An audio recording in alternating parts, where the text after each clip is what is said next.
So, I was thinking, why don't we talk about Borderlands once again? But this time I was thinking, why not actually do a proper review of the remaster that they had done on the very first Borderlands? Now, for those of you that don't know, it's been out for about a month now, the remaster, and it has a lot of fixes in it that weren't actually in the first game. Because apparently they were working on this for some time, trying to remaster all the graphics, add more guns, and a few other things to the game. Although, there's still not a whole lot to do as soon as you hit level 69, which is the level cap. Um, Nothing really spawns in at your level at that point anymore. Other than that, it's just as good as the first one was. I know I've speed ran it in under 3 hours. It is a very lengthy game if you're getting into it for the first time. If you're trying to speed run it without mods, it's going to take you a lot longer than 3 hours. I did it with mods and with a level 50 character.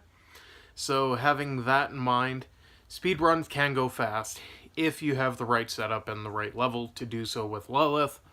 Other than that, it really still has the same charm and same appeal that it did back when it first released a very long time ago. I think it was, 2007 or 2009, somewhere in there when it first originally released, with Borderlands 2 coming, I believe it was 4 years after. So 2012, I believe, was when Borderlands 2 came out, and then shortly after that was the pre-sequel. And then after that, we got Tales of the Borderlands. However, as far as the timeline goes, it's fairly simple and basic to follow, with right now, Tales of the Borderlands being right after the events of the pre-sequel and Borderlands 2. The pre-sequel actually takes place before and after the second game, and after the events of the very first game.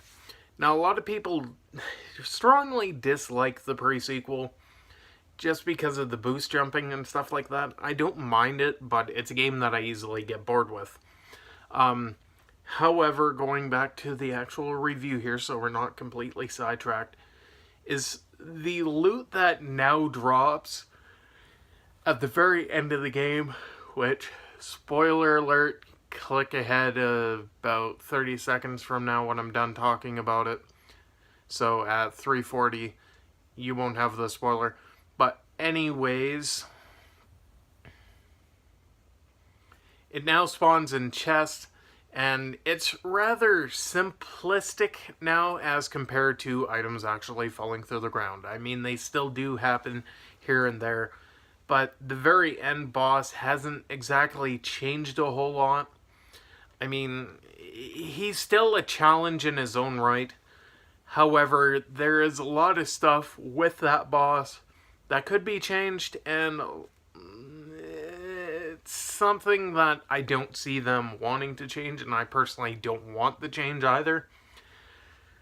The vault boss at the very end of the first one, when they first open the vault, is rather, I want to say tentacly, but other than that, it's still kind of the same thing that you fought on the 360 version. I mean, there's minor fixes here and there, but that's mainly to do with glitches that happen during the final boss fight. However, all the glitches that Gearbox left, they're still in the game. There's still certain chests that you have to jump up to get to that people think you break the game when you get to them. Other than that, they haven't changed a whole lot. It looks and plays a lot smoother than it did many, many years ago. I mean, this is like 10 plus years on that game, so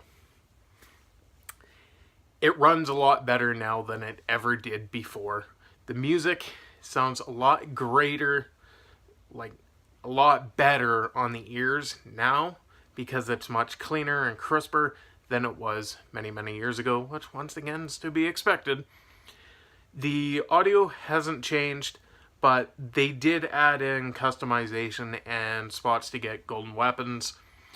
I personally haven't needed the golden weapons, but they are there and it is nice. I think they gave me like 600 some odd tokens or something like that, or golden keys, I guess is what they're calling the currency. But overall, it's Borderlands. How can you hate it? If you love the series and you haven't played the first game, I'd strongly suggest getting the remaster. I mean, there is a few select people who hate the remaster and adore Borderlands 2 and vice versa for a pre-sequel for obvious reasons. However, there's a lot of stuff that I want to say is still rather glitchy. I recently broke the game for rendering textures, but other than that, I haven't had any issues. Other than that, it's a pretty much, I want to say, masterpiece, but I realize there's still problems here and there. I'm not going to give it a rating out of 10 because it wouldn't be right to do that to a remaster compared to the first game. So I'm just going to leave it at that for the review. I'm going to say I enjoyed it, but I'm not going to bash on it a whole lot. So anyways, tell me in the comments down below what you think about it. Thank you guys for watching. I hope you're having a fantastic 2019, and if you're not, I hope it gets better for you sooner rather than later. Peace out, and I shall see you all tomorrow.